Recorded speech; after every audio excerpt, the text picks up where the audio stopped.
Shalom sekali lagi saudara. Memang sedikit berbeda. But this is the original. This is the original. Seperti kita tahu kita berada di mungkin Holy Spirit Week. Minggu depan kita merayakan hari Pentecost. Ya, turunnya Roh Kudus. Ya. Beberapa saudara bisa tap into the flow, bisa masuk ke dalam aliran Roh Kudus. Tapi mungkin tidak semua atau tidak semuanya paham. That's okay. Tidak apa saudara. Tapi satu hal yang kita akan lebih banyak mengalir mungkin minggu-minggu ini juga minggu depan, dan nanti Sabtu ada Holy Spirit Encounter Night. Saya percaya itu akan menjadi sesuatu yang luar biasa. Jadi saya juga mungkin tidak akan batasi apa yang akan saya sampaikan, karena berapa tiba-tiba Tuhan sampaikan pada saat kita pujian penyembahan. You have to share this, you have to share this. Dan ya saudara, saya ikut aja. Ya, kita sudah belajar 2 minggu lalu ya tentang the person of the Holy Spirit, bahwa Holy Spirit, Roh Kudus adalah pribadi, ya, seseorang, ya, bukan hanya atmosfer, bukan hanya feeling atau perasaan, tapi dia benar-benar adalah seorang pribadi yang diberikan kepada kita. Kita sudah banyak belajar ayat-ayatnya, dan kita juga sudah belajar peranan Roh Kudus. Ya, Roh Kudus adalah, kalau kita boleh jujur, mungkin kita tahu Bapa, kita tahu Anak, yang the Father, the Son, and the Holy Spirit. Bapa, God, the Father, Anak, Yesus, dan Holy Spirit. Dan Roh Kudus adalah satu-satunya bukti keberadaan Tuhan. Kenapa? Karena seperti kita tahu, saya harus review sedikit. Allah Bapa adalah di surga, ya. Our Father is in heaven. Lalu Yesus melakukan ministry, datang ke bumi, selesai dia kembali dan duduk di sebelah kanan Allah Bapa. Dikatakan demikian kan di Alkitab. Dia kembali duduk di sebelah kanan, lalu Roh Kudus diberikan. Jadi kontak person kita dengan surga adalah Holy Spirit. Amin saudara. Kontak kita dengan surga adalah Holy Spirit, dan dia ada di dalam kita. But the problem is kalau kita tidak paham dan kita tidak mengenal dia. Big problem saudara. Tapi seperti yang 2 minggu lalu saya sampaikan, ada Holy Spirit yang paling sering disalahartikan. Sehingga banyak orang tidak paham siapa pribadi Holy Spirit. Ya. Paling sering disalahartikan, paling sering tidak diajarkan, ya. Kita tahu siapa Yesus, kita tahu Bapa di surga, tapi Holy Spirit, siapa Holy Spirit? Seperti apa, bagaimana suaranya? Tapi sekali lagi saya katakan bahwa dia adalah the contact person, karena dia ada di dalam kita. Ada di dalam kita, dan dia selalu berbicara. Tahukah saudara bahwa dia lebih ingin berkata-kata kepada kita dibandingkan 1001 doa kita. Dia lebih ingin berkata-kata kepada kita. Dia lebih ingin membangun hubungan dengan kita dibandingkan keinginan kita membangun hubungan dengannya. Holy Spirit seperti itu. Jadi penting sekali kita untuk mengenal pribadi yang satu ini. Ya.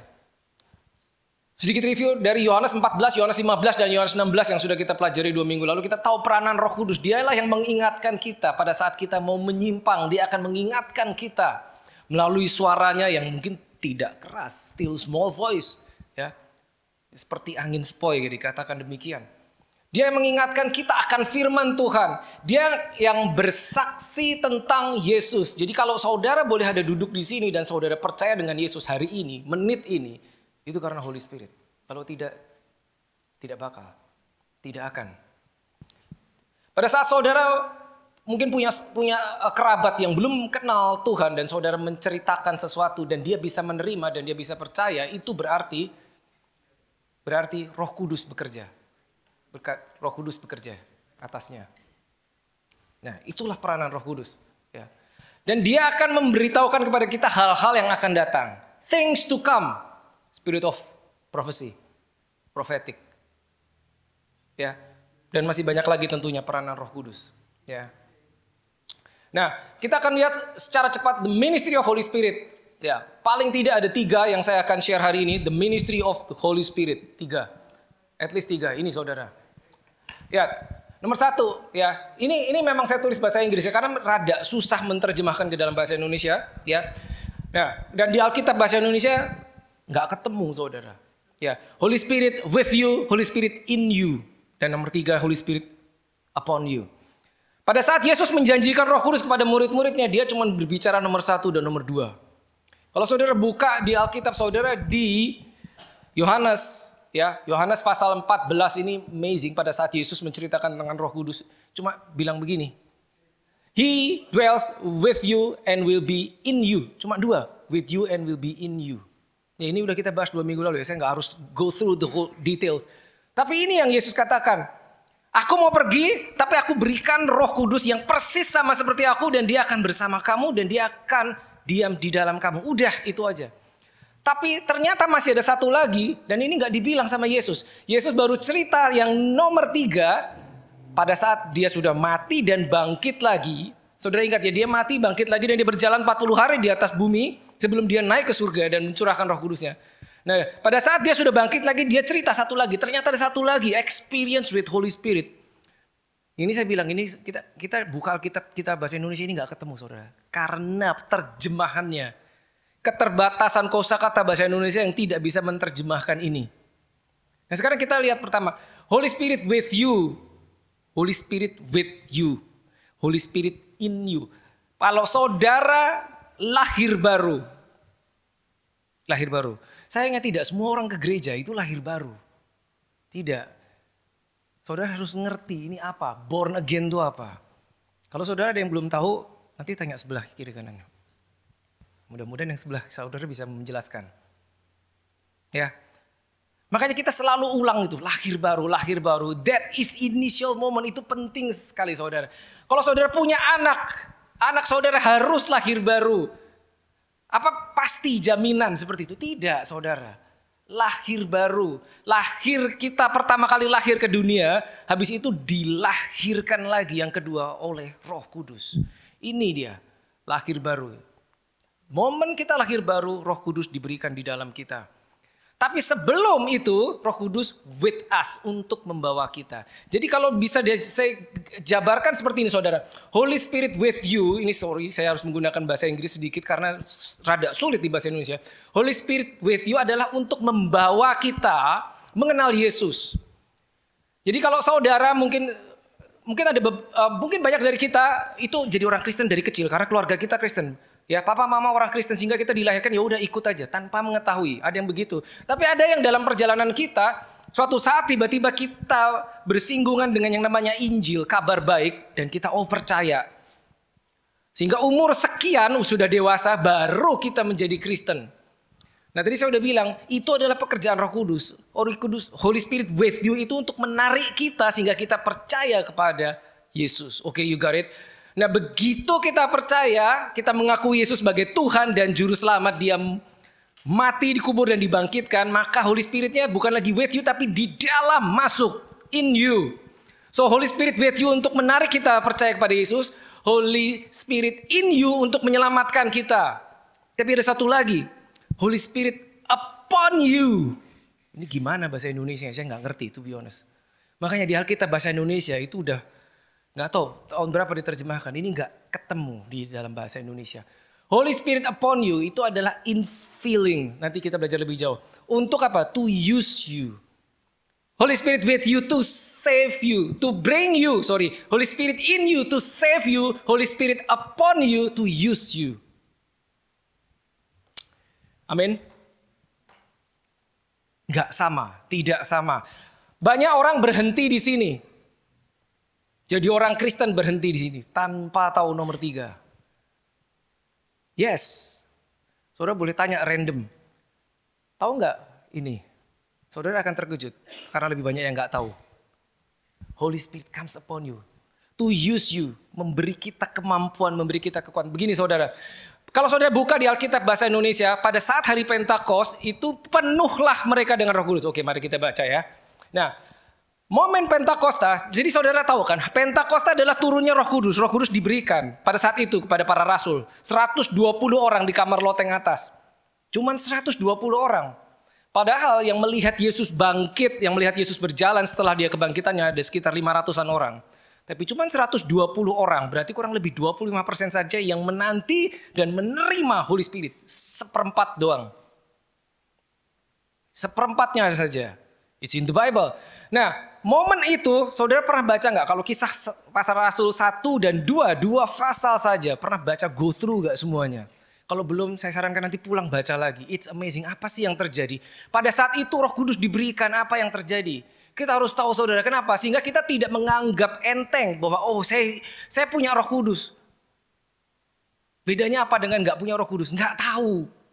Kalau nggak tahu kita nggak bisa menghargai. Kalau kita nggak kenal Holy Spirit, kita nggak mau ikut dia. Ibaratnya begini saudara, kalau ada orang ngajak saudara, yuk ikut aku yuk. Minimal kita akan bertanya, kemana? Betul kan? Kemana? Apalagi kalau kita nggak kenal dia, kita nggak akan ikut dia.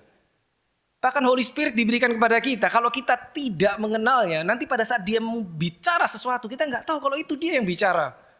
Pada saat dia menuntun kita ke kiri atau ke kanan, kita nggak mau ikut. Kenapa? Karena kita nggak tahu itu pekerjaannya. Seperti itu saudara.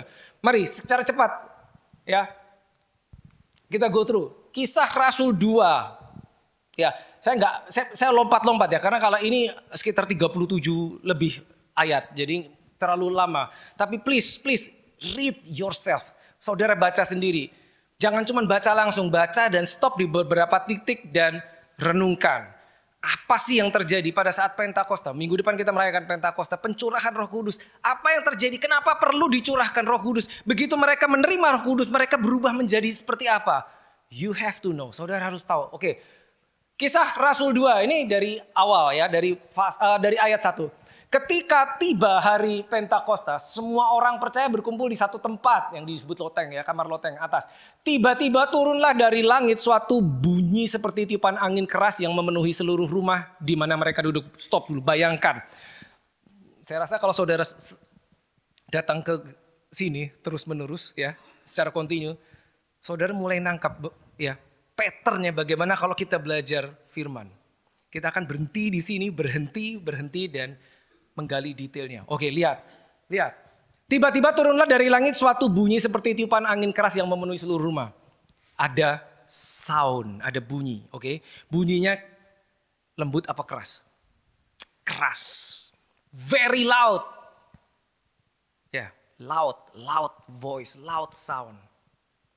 Seperti angin, dikatakan demikian. Jadi saudara bisa visualize, bayangkan kejadiannya seperti apa. Ya. Dan tampaklah kepada mereka lidah-lidah seperti nyala api yang bertebaran dan hinggap pada mereka masing-masing. Visual, kelihatan.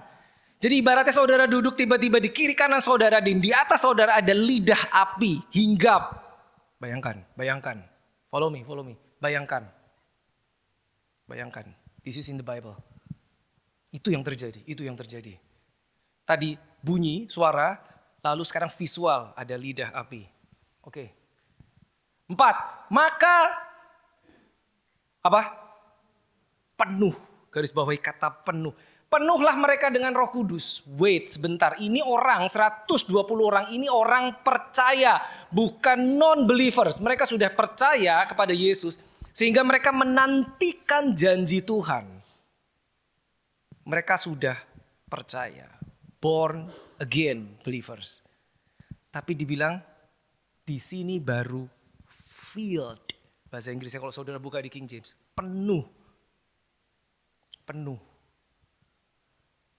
It's not the same. Itu beda experience lahir baru dan kepenuhan Roh Kudus. Kalau saudara minum air, ya minum segelas air, itu air masuk ke dalam diri kita. Tapi kalau saudara terjun ke kolam renang, saudara di dalam air. Nah itu penuh. Itu ilustrasinya kurang lebih. Minum air di dalam kita, apa kita terjun ke dalam kolam, kita di dalam air. Ya. Dipenuhi, Holy Spirit comes upon, dilingkupi seluruhnya, dikuasai. Makanya 2 minggu lalu saya cerita bahwa kita punya Roh Kudus, kita lahir baru, belum tentu Roh Kudus memiliki kita. Tidak sama.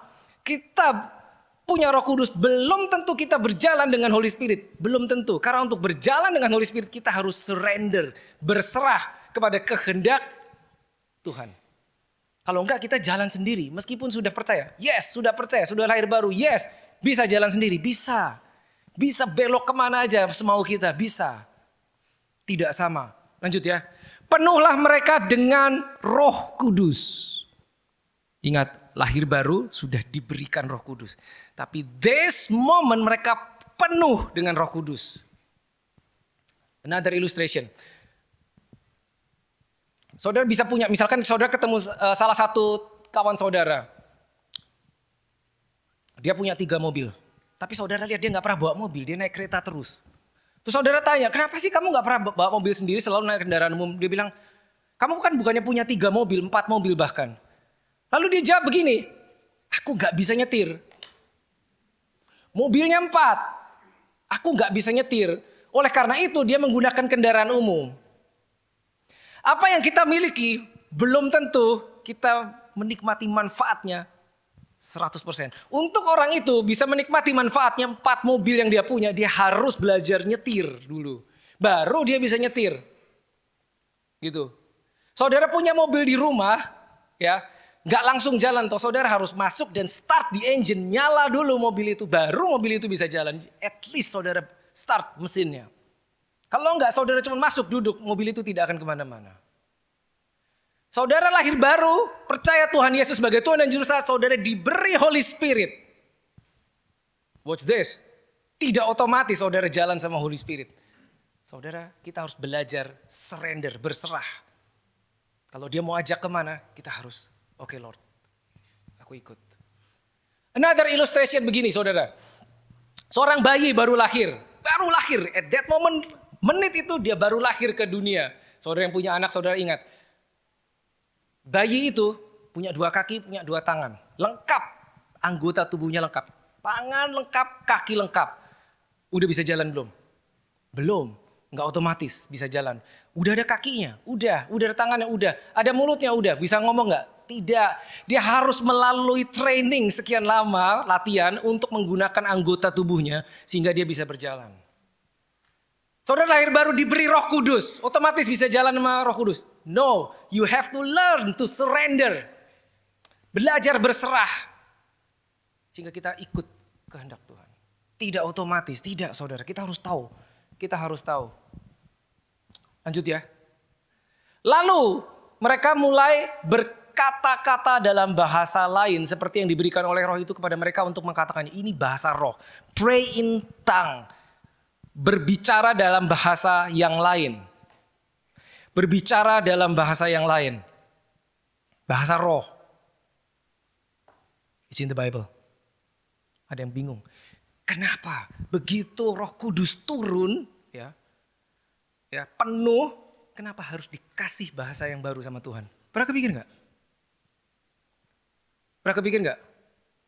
Karena di Yakobus pasal 3 ayat 8 sampai 10, boleh tolong? Yakobus 3 pasal 8 sampai Yakobus pasal 3 ayat 8 sampai 10 dikatakan demikian.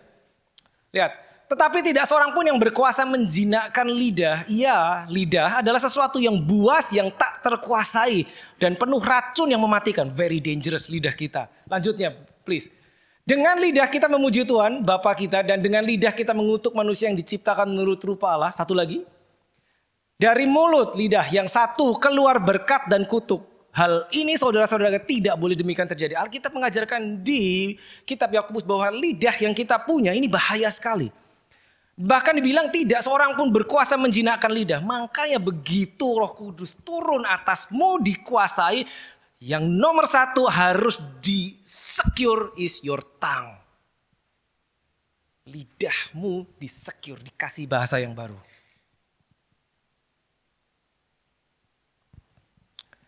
Kita tinggal di Australia, saudara. Kita bekerja di sini. Pada saat bekerja, 90% lebih kita pakai bahasa Inggris toh. Bener kan? Tapi pada saat saudara nelpon kerabat saudara di Indonesia, kalau saudara masih punya orang tua, telepon orang tuamu. Ngomong bahasa Inggris apa ngomong bahasa Indonesia? Bahasa Indonesia, kenapa?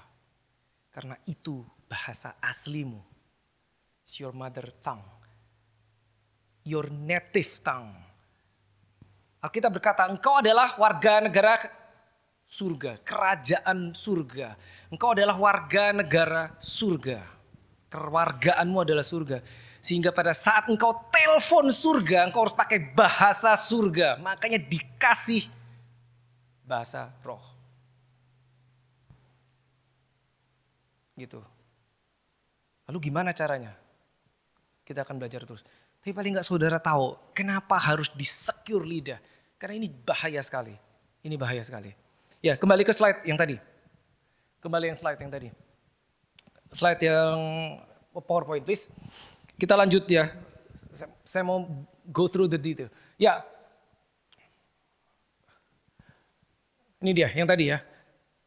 17 akan terjadi pada hari-hari terakhir ini lompat ya. Ini baru sekitar 4 ayat lompat ke 17. Saya cuma mau tunjukkan pada saudara beberapa hal yang penting. Yang pada saat saudara nanti baca, saudara stop dan renungkan apa yang terjadi saat itu. Akan terjadi pada hari-hari terakhir. Demikianlah firman Allah. Bahwa aku, God, huruf besar, akan mencurahkan rohku ke atas berapa banyak? Semua manusia. Ini berapa orang saya nggak tahu, tapi semua manusia. Perhatikan. Maka anak-anakmu laki-laki dan perempuan akan bernubuat, profesi. Saudara punya anak. Pernah kepikir nggak? Ini ada di Alkitab dan ini janji loh yang ngomong aku huruf besar. Anak saudara udah bernubuat belum? Kalau belum, harusnya kita bertanya, Lord, kok belum? Kalau saya pribadi, saya akan terasa terganggu. Seakan-akan saya minum kopi, saya kasih gula 3 sendok, saya minum kok nggak manis. Something is wrong. Something is wrong. Sudah pasti yang salah bukan firmannya. Bukan. Mungkin prosedurnya, mungkin protokolnya. Maybe I have missed something. Ya, this is not legalism. Ya. Bernubuat, so this is very important. Dan ini bagian dari kehidupan orang Kristen. Prophecy, and prophecy. So prophetic, realm of prophetic is real. Makanya nanti kita akan bikin juga prophetic training. Di sini. Kenapa? This is in the Bible. Ini bagian kita, saudara. Dan teruna-terunamu, anak-anak muda akan mendapat vision, penglihatan. Harusnya ini terjadi. Harusnya. Tapi jika belum, maybe something is wrong atau miss. Dan orang-orangmu yang tua, orang-orang tua akan mendapat mimpi, dreams. Tentunya godly dreams ya, bukan mimpi yang nonsense. Ya. 18, juga ke atas hamba-hambaku laki-laki dan perempuan akan kucurahkan rohku pada hari-hari itu dan mereka akan sama bernubuat. Kalau kita tidak tahu ada ini, kita hanya pikir penubuat itu hanya nabi. No, you can do it. Saudara bisa bernubuat. You can prophesy. Tapi kalau kita nggak tahu, kita pikir ini bukan bagian kita. Sehingga apa yang seharusnya diberikan kepada kita, kita miss. Hanya karena kita nggak tahu. 21. Dan barang siapa yang berseru kepada nama Tuhan akan diselamatkan. Ya. 37, drop down ke 30. Ketika mereka mendengar hal itu, dan ini adalah khotbahnya Petrus. Jadi pada saat itu Roh Kudus turun, mereka dipenuhi Roh Kudus 120 orang, lalu Petrus bangkit berkhotbah. Itu yang terjadi. Sebelum Roh Kudus turun, Petrus kan ngumpet toh, lari toh, takut. Saudara ingat kan ceritanya dia menyangkal Yesus 3 kali. Tapi begitu dia dipenuhi Roh Kudus, dia menjadi manusia lain. Dia berani berkhotbah. Tahukah saudara, mereka itu bersembunyi. Dari Yesus mati, Yesus bangkit sampai Yesus naik ke surga, ya. Itu ada rentang waktu di mana mereka ngumpet bersembunyi. Make sense, karena mereka takut gurunya habis mati dibunuh. Maka mereka ngumpet, gitu loh. Jadi pada saat itu suara riuh, ya, 120 orang. Petrus bangkit berkhotbah, itu resikonya tahu apa saudara? Dilempari batu, mati. Resikonya mati. Tapi dia berani. Ini khotbahnya Petrus ini yang barusan kita baca. Ketika mereka mendengar hal itu, saya nggak baca detailnya dari 22 sampai 36. Mereka sangat terharu. Orang-orang itu kan datang begitu bunyi keras, orang-orang datang berkumpul di seluruh Yerusalem. Mereka heran-heran ini kenapa mereka berkata-kata dalam bahasa lain. Dan ini yang terjadi. Mereka sangat terharu. Harusnya salibkan dia. Bukankah begitu harusnya? Siapa ini Petrus? Ngobat, berkhotbah seperti itu. Harusnya ditangkap, mungkin dilempari batu, diseret, disalibkan mungkin. Tapi tidak. Mereka sangat terharu. Kenapa sekarang berubah hati mereka? Itu ribuan orang, itu adalah orang-orang yang sama yang pada saat itu teriak kepada Yesus, salibkan dia. Sekarang orang-orang yang sama cuma khotbahin Petrus sekitar 5 menit. Hatinya terharu. Kok bisa? Holy Spirit. Holy Spirit sudah turun, bukan cuma atas individu tapi menguasai daerah tersebut. Itu yang terjadi. Itu yang terjadi. Lalu mereka bertanya kepada Petrus, "Now what's this?" Dan rasul-rasul yang lain, "Apakah yang harus kami perbuat?" This is amazing. Mereka bukan cuma terharu, terus tanya, "Nih kita harus gimana nih? Apakah harus kami perbuat, saudara-saudara?" Nah ini dia, jawab Petrus kepada mereka, nomor 1, repent, bertobat, dan hendaklah kamu masing-masing memberi dirimu. Nomor 2, dibaptis. Lalu dalam nama Yesus itu untuk pengampunan dosamu, maka kamu akan menerima karunia Roh Kudus. Lihat, bertobat, dibaptis, menerima karunia Roh Kudus. Tapi ini gak bisa di skip, saudara. Bertobat. Apa itu bertobat? Ubah pola pikir. Change your mind. Berubahlah pola pikirmu. Bertobat. Bukan cuma menyesali perbuatan. Tidak. Berubah. Merubah haluan dari kesana sekarang begini. Bertobat. Habis itu berikan dirimu dibaptis. So baptism is crucial. Crucial.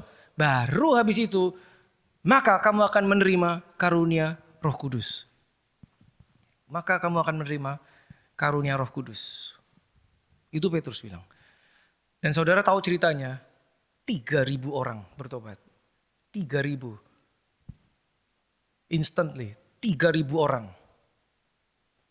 3.000 orang. Bagaimana bisa? Itu yang terjadi. Ya, lahir baru.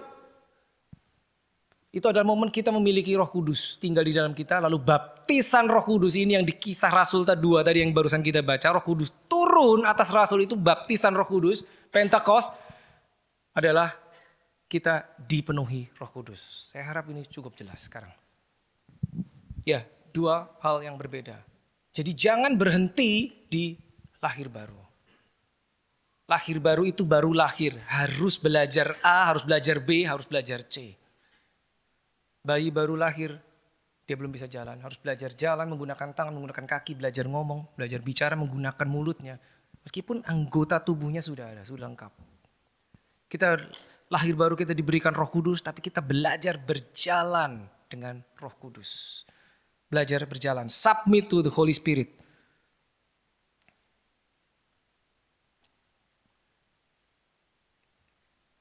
Nah ini yang minggu lalu, ya. 2 minggu lalu, maaf, saya skip aja.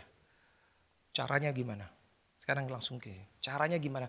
Mungkin saudara bertanya, bagaimana caranya supaya saya dibaptis Roh Kudus? Bagaimana caranya untuk penuhan Roh Kudus? Kepenuhan, filled with the Holy Spirit. Alkitab mengatakan satu hal, menarik sekali saudara. Kita lihat dulu, yang paling bawah dulu aja. Nih ya. Lukas 11 ayat 13, it's in the Bible. Jadi jika kamu yang jahat tahu memberi pemberian yang baik, yang B ya, kepada anak-anakmu, apalagi Bapamu yang di surga. Nah ini yang saya mau soroti. Iya, Bapa yang di surga akan memberikan Roh Kudus kepada mereka yang apa? Meminta. Pernahkah saudara meminta Roh Kudus kepada Bapa? Father, give me your spirit. It's in the Bible. Meminta. Maksudnya gimana? Berdoa, minta. Kalau saudara yang belum dibaptis Roh Kudus, pray, minta. Jadi kita harus punya mentalitas benar. Kita nggak bisa begini. Tuhan, aku kan udah percaya Engkau. Ya kalau kau mau aku dibaptis Roh Kudus, here I am Lord. Menunggu pasif. Enggak seperti itu ternyata. Minta. Dia tidak akan meng-override your will. Dia tidak. He is very gentle. Holy Spirit is very gentle. Dia enggak akan memaksa. Kalau kita enggak mau, kita menutup diri, dia enggak akan dobrak masuk. Tidak. Berdoa, minta rohnya. Lukas 3 ayat 21-22. Saudara ingat Yesus sendiri harus dipenuhi Roh Kudus sebelum dia memulai ministry, ya. Saudara ingat ya? Ya, dia dibaptis di Sungai Yordan, Roh Kudus turun dalam bentuk burung merpati. Tapi ada satu yang mau saya garis bawahi. Lihat, ini adalah momen pada saat Yesus dibaptis. Lihat, ketika seluruh orang banyak itu telah dibaptis dan ketika Yesus juga dibaptis dan sedang apa? Pray, berdoa. Pada saat Holy Spirit turun ke atas Yesus, dia berdoa, saudara. Dia berdoa. Terbukalah langit dan turunlah Roh Kudus dalam rupa burung merpati ke atasnya. Kita tahu ceritanya. Lalu pertanyaannya, pada saat hari Pentakos 120 orang di kamar loteng atas. Lalu tadi kita sudah baca ceritanya. Tiba-tiba ada suara keras seperti angin dan lidah api hinggap di atas mereka. Mereka itu menunggu sambil ngumpet kan, tadi kita tahu. Ngapain? Pernah kepikir nggak? Nunggunya tuh ngapain? Nih, Kisah 1-11. Mereka semua bertekun dengan sehati dalam doa. Pray, pray and pray. Mereka lagi doa. Pada saat Roh Kudus turun, mereka sedang berdoa. Mereka sedang berdoa. Dengan beberapa perempuan serta Maria ibu Yesus dan dengan saudara Yesus. Mereka sedang berdoa, saudara. Maka kita diajarkan mintalah kepada Bapa. Mintalah kepada Bapa. Itu dia yang kita mesti tahu. Nah, ini 3 ayat ini. Ya, 2 sebetulnya, ini 1 bahasa Inggris. Ini saya sarankan saudara hafalkan. Ya, I'll close with this. Galatia 2 ayat 20 ya. Bahasa Indonesia dan bahasa Inggrisnya, ini saya bawa 2 versi, bahasa Indonesia dan bahasa Inggris. Saudara boleh lihat, nggak sama. Nggak persis sama. Bahasa Inggris lebih jelas, bahasa Indonesia kurang detail. Karena bahasa Indonesia cuma berkata begini, lihat. Namun aku hidup tetapi bukan lagi aku sendiri yang hidup. Melainkan Kristus yang hidup dalam aku. Oke, sampai situ. Namun aku hidup tetapi bukan lagi aku sendiri yang hidup. Coba lihat bahasa Inggrisnya apa yang hilang. Apa yang hilang di dalam bahasa Indonesia? Perhatikan, lihat. Nih, ini hilang. I've been crucified with Christ. Maksudnya apa? Aku sudah mati bersama Kristus. Aku disalibkan bersama Kristus. Statement itu hilang di Alkitab bahasa Indonesia. Cuma dibilang begini, namun aku hidup tapi bukan aku lagi sendiri yang hidup. Akunya kemana? Akunya ini. Disalibkan bersama Kristus. Lahir baru bukan cuman oke, saya percaya engkau Tuhan Yesus. That's good, that's correct, that is 100% true. But lihat, ini detail ini kita nggak boleh lupa. Ya, harus ada yang mati di dalam diri kita. It's no longer I who live, bukan aku lagi yang hidup. Dan hidupku yang kuhidupi sekarang di dalam daging adalah hidup oleh iman dalam Anak Allah yang mengasihi aku. Lihat ya, I've been crucified with Christ. It's no longer I who live, but Christ lives in me. Perhatikan, akunya mati diganti Kristus yang hidup. Harus seperti itu. Akunya harus mati digantikan Kristus. Itu born again. Hidup baru. Akunya mati lalu diganti Kristus. Lihat. Dan bukan cuma itu. I live by faith. Ini detailnya. Dan ini 2 ayat ya. Galatia 2 ayat 20 dan 2 Korintus 5 ayat 17. Penting. So if you want to go further, memorize this too. Ya. 2 Korintus 5 ayat 17. Therefore if anyone is in Christ, di dalam Kristus, dia adalah ciptaan baru. What is this? Ciptaan baru apa? Yang menunjukkan bahwa itu dia adalah ciptaan baru harus ada ini. Nih, yang lama harus berlalu.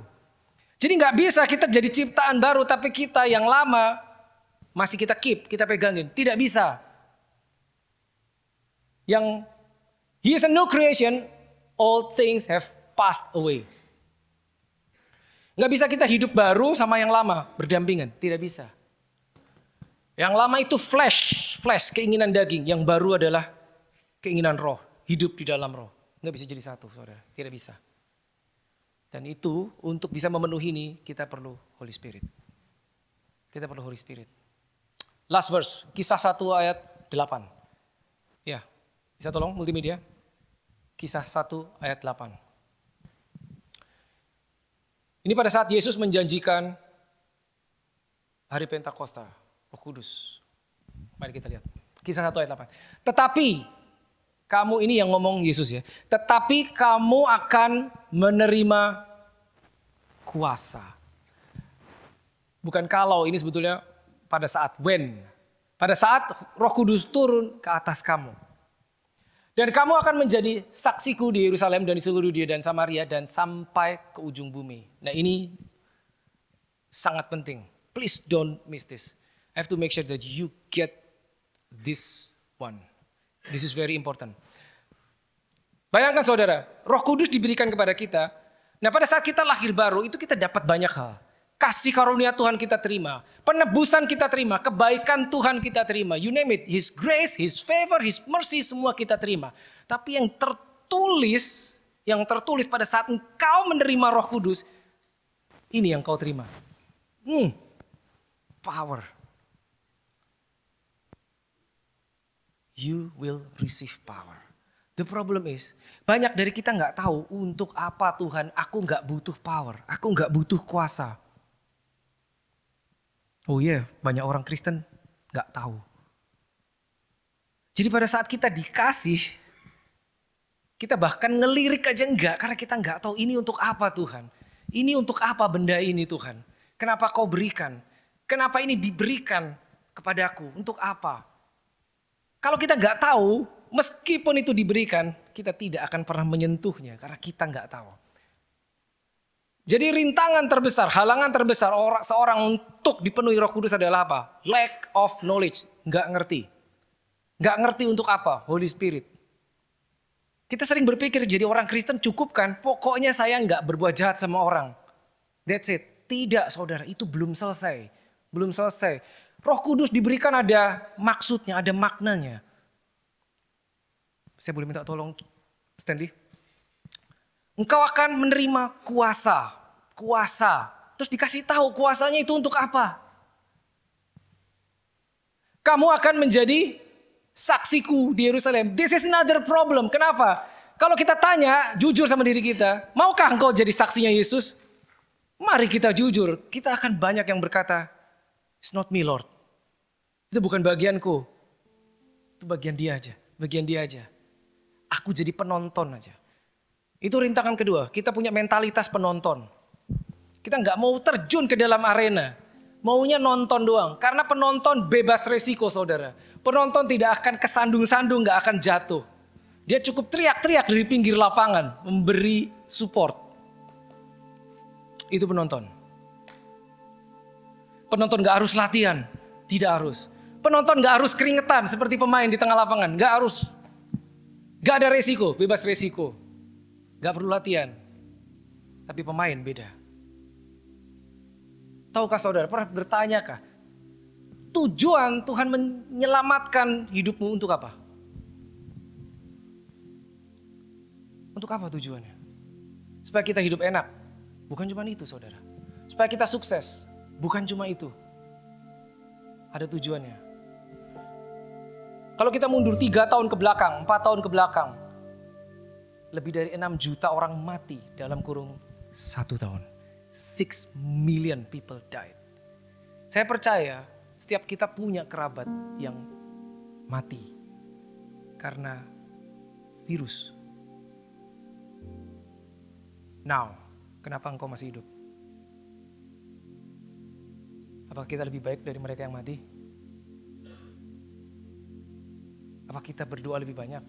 No. Apakah mereka orang jahat semua yang mati? Tidak juga. Kenapa kita diselamatkan? Kenapa? Pernah pikir gak? Kenapa bukan kita yang mati? Kenapa orang-orang yang kita kenal, banyak di antara mereka orang baik? Pernah kepikir gak? Berarti right here, right now, at this moment kita berhutang hidup kita. Karena kita masih hidup. Bukan kita yang mati. Yang itu, yang itu, yang itu. Kalau Tuhan datang saat ini di hadapan kita dan berkata, yuk kamu jadi pemain hari ini. Mau gak saudara? Berani gak saudara bilang, yes Lord. Mungkin kita akan berpikir, Tuhan aku gak pandai bermain, aku gak pandai ini, gak pandai itu. No problem. Aku gak cari kemampuanmu. Aku Aku nggak cari ability kamu, aku cari availability kamu. Aku cari hatimu. Berani kita kasih hati kita sama Tuhan nggak? Untuk apa dia kasih Roh Kudusnya? Supaya engkau mirip sama dia. Supaya engkau mirip sama Yesus. Makanya rohnya Yesus yang dikasih ke dalam. Tanpa Holy Spirit, kita nggak bisa jadi orang Kristen. Kita boleh ke gereja 7 hari selama 7 tahun. Ending kita akan seperti 12 rasul. Saat Yesus ditangkap, lari semua. Meninggalkan Yesus. Saat Petrus berkata kepada Yesus, sebelum Yesus ditangkap, Petrus berkata kepada Yesus, I'm willing to die. Aku siap untuk mati. Kemanapun engkau pergi, aku siap untuk mati buat engkau. Petrus ngomong begitu. Yesus bilang, Petrus, tahukah kamu sebelum ayam berkokok 2 kali, engkau akan menyangkal bahwa engkau mengenal aku 3 kali. Saudara, pada saat Petrus mengatakan, Guru, aku siap mati untuk engkau. Itu dia serius, dia gak basa-basi saudara. Kita tahu Petrus mengasihi Yesus. Itu statement serius. Tapi kenapa tidak sampai 24 jam Petrus menyangkal? Kita bisa kayak Petrus loh saudara. Oh saya orang baik Tuhan, gak mungkin. Itu kan yang Petrus bilang, meskipun mereka menyangkal engkau, meskipun mereka meninggalkan kau, aku tidak akan meninggalkan kau. Itu yang Petrus ngomong. Kita bisa begitu saudara. Tapi tidak sampai 24 jam Petrus menyangkal Yesus. Kita bisa seperti itu. Tahu kenapa? Orang yang begitu mengasihi Yesus, begitu dekat, tinggal bareng sama Yesus, jalan bareng sama Yesus, dia bisa menyangkal. Tahu kenapa? Di dalam Petrus gak ada Holy Spirit-nya. Gak ada. Mereka hanya punya Holy Spirit with you. Mereka gak punya Holy Spirit in you.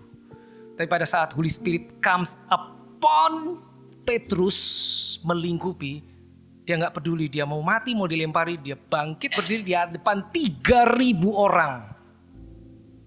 Dia berkhotbah singkat, 5 menit, 7 menit. 3.000 orang terima Yesus. My God. This is the moment of Holy Spirit. Saudara, kalau saudara sadar, hari-hari yang kita hadapi kan semakin sulit toh. Semakin aneh-aneh di luar. Bagaimana dengan anak kita? Bagaimana dengan cucu kita? Kita kan gak tahu. We need Holy Spirit. We need the power. Jangan berpikir saya gak mau jadi saksi Tuhan. No. Kalau saudara melayani, misalkan saudara melayani singer, saudara bersaksi dengan pujian saudara, dengan mulut saudara. Kalau saudara melayani sebagai usher, saudara cuma nyalamin orang, kelihatannya cuma memberi salam. No. Saudara sedang menyaksikan Kristus dari jabatan tanganmu dan kau berkata shalom. Karena dari mulutmu keluar power, damai sejahtera. If you understand. Itu bersaksi itu. Untuk jadi usher yang kelihatannya cuma nyalamin orang berkata shalom, shalom. You need power. The power is in the Holy Spirit. You need to be filled. Saudara perlu dipenuhi dengan Holy Spirit. Let us pray.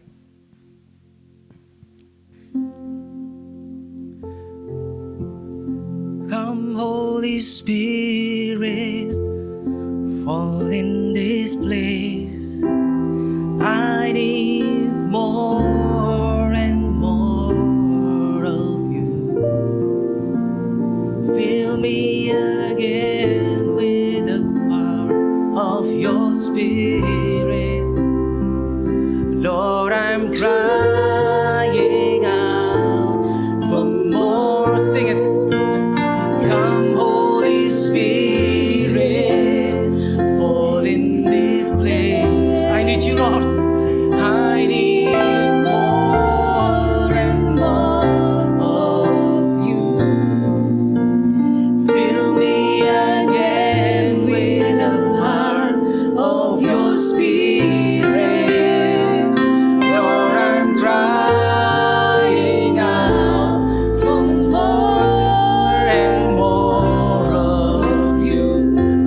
pujian ini saudara dengan segenap hati. Nyatakan.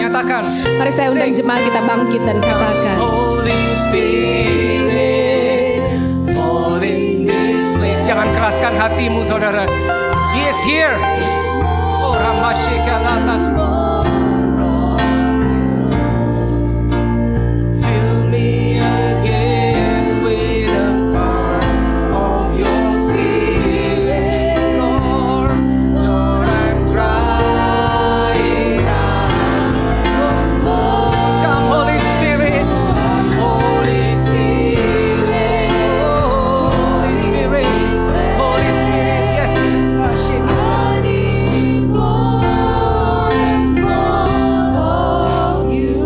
Fill me again, Lord. With the power of your spirit.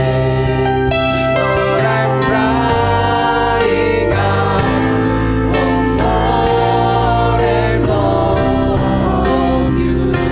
Let's bring it higher. Come on, Lord Jesus. Thank you, Lord. Mari saudara, lift up your voice. Holy Spirit, fall in this place. I need more and more of you. Oh yes, Lord, fill me again with the power of your spirit. Lord, I'm crying out for more. One more time, come Lord.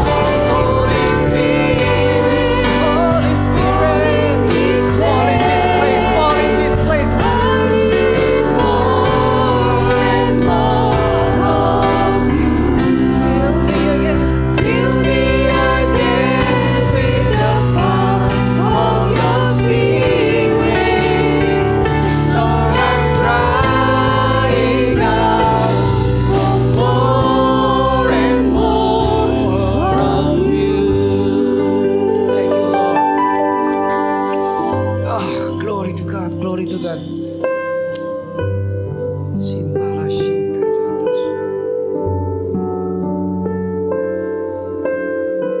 Mari nantikan dia. Pray. Bagi saudara yang rindu dipenuhi oleh rohnya, pray. Berdoa, minta kepada Bapa. Lord, fill us with your spirit, Lord. Fill us with your spirit, Lord. Oh, come on. Holy Spirit. Holy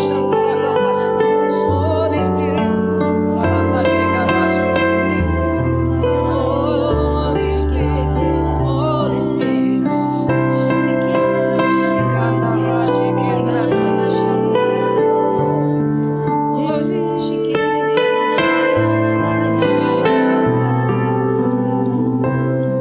Thank you, Jesus. Holy Spirit, move all across this place. Jamah hati semua anak-anakmu di tempat ini. Fear not. Jangan takut saudara. Jangan takut. Kenali dia.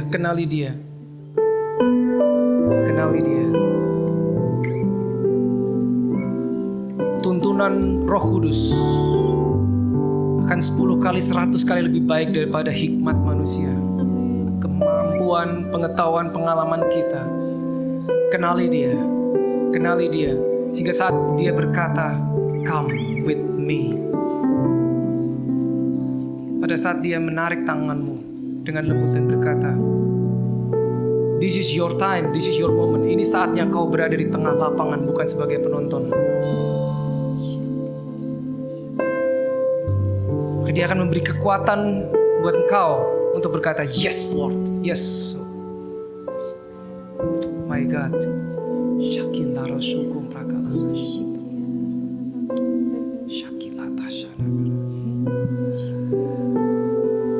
Holy Spirit adalah jawaban dari segala kemustahilan yang ada di dalam hidupmu.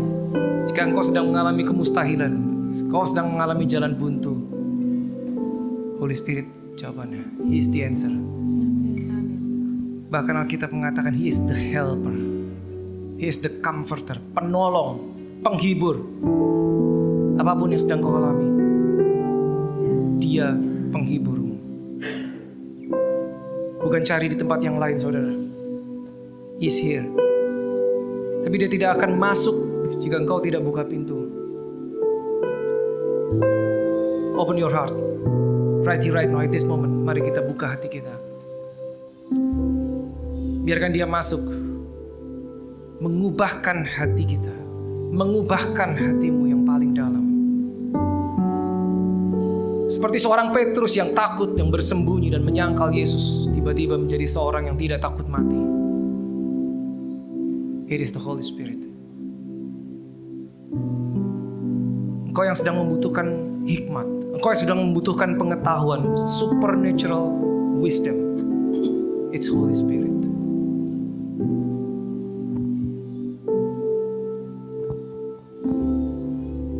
Dia mencari, dan mungkin yang dicari ada di dalam engkau. Jangan pernah berpikir di hadapan Tuhan, Lord, I'm just too old. Saya terlalu tua, Tuhan. Waktu saya berakhir. Biar yang muda-muda saja. No, it's not like that. He is eternal God. Dia tidak terikat waktu. Musa dipilih sejak dia mulai 80 tahun, dia baru berangkat. Engkau tidak terlalu tua. Engkau tidak terlalu muda. No. Lord, what about my family? What about my career, Lord? Bagaimana keluarga saya? Bagaimana dengan karir saya? Holy Spirit tidak minta kau meninggalkan semua itu. It's up to you. Dia hanya perlu hatimu. Dia hanya perlu hatimu. My God. Thank you, Lord. Thank you, Jesus. This is your turning point. Beberapa dari engkau. This is your moment. It's not done yet. Belum berakhir, saudara. Belum berakhir. Jangan batasi gerakan Roh Kudus. Jangan batasi karya Roh Kudus. Maka engkau akan terheran-heran pada saat engkau berubah menjadi manusia lain. Maka engkau akan terheran-heran pada saat tanganmu dimampukan untuk melakukan sesuatu yang kau tidak bisa sebelumnya. Maka kau akan terheran-heran pada saat hikmatmu berlipat kali ganda. Maka kau akan terheran-heran. Dan kau akan berkata pada saat itu, it is the Lord. It is the Lord. Thank you, Holy Spirit.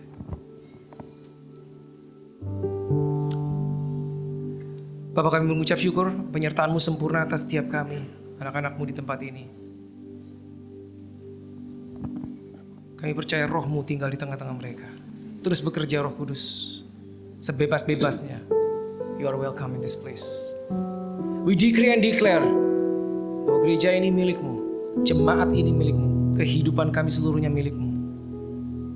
Use it for your glory, Lord. Use it for your glory. Terima kasih, Tuhan. Terima kasih buat segala kasih karunia-Mu, kebaikan-Mu atas setiap kami. And all glory be unto you, Lord. In Jesus' mighty name we pray. Hallelujah. Amen.